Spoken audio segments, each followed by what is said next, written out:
तर मित्रांनो, आज आपण तुम्हाला दाखवणार ड्रायव्हर लोकांची लाईफ कशी असते ती, त्याच्यामुळे व्हिडिओ तेवढा शेवटपर्यंत बघा. कसं आहे, आपली सुट्टी संपलेली, त्याच्यामुळे आपल्याला जायचं होतं आपल्या हॉस्टेलला आता.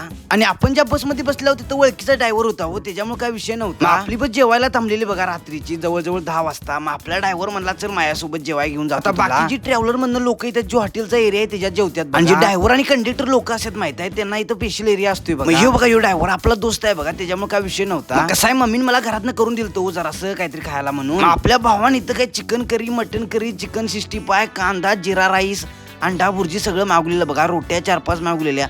सुट्टी नाही म्हणला, तुला काय पाहिजे ते मागवू म्हणला मला. नंतर आणि आपल्या दुसऱ्यानं आपल्यासाठी फांटा बिंटा सांगितलं बघा, त्याच्यामुळे काय विषय नाही. आपण घराकडनं 4 आंबा आणलेत, म्हणलं कापूया मस्तपैकी. हॉटेलच्या मागच्या साईडला पिल्लू टिल्लू मिल्लू सगळी जमा झालीत बघा, तिसनी पण जरा खाया टाकला आपण. परत जाऊन जरा असं केबिन मध्ये बसूया म्हणलं, जरा दोस्ताबरोबर गप्पा मारत आपल्या. कसं अर्धा तास बसलो गप्पा मारत, नंतर आपल्याला झोप आली. म्हणलं आता आपल्या सीटवर जाऊन झोपूया गप्पानी. मग तवर एका गाडीवर 2 ड्रायव्हर असतात बघा. एक ड्रायव्हर असा वरती झोपा लागते बघा इसनी, काय विषय नाही बघा. हे बघा, हे सगळं देशनी मेंटेन करत जायला लागते. कुठल्या स्टॉपला कोण येणार आहे, कोण उतरणार आहे, सगळं बघा लागते बघा त्यांना. असं करत आपण जिथं उतरणार होतो तो स्टॉप आला सोडा. मग आपला भाऊ म्हणला तुला सोडतो मी, टेन्शन घेऊ नकोस, अर्ध्यापर्यंत तरी सोडतो. म्हणलं चला की काय विषय नाही. आपल्या दोस्ताला काय आपण जरासं आंबं दिलं, 4-5 आंबं दिलं, म्हणलं घरात जाऊन मस्तपैकी खावा तुम्ही जेवणा सांगत, काय विषय नाही. तर मित्रांनो, आपण असं व्लॉग बनवत राहतो छोटे मोठे. तर आपले व्लॉग आवडत असलेले 100% लाईक आणि सबस्क्राईब करायला लागते. भेटूया पुढच्या व्लॉग मध्ये.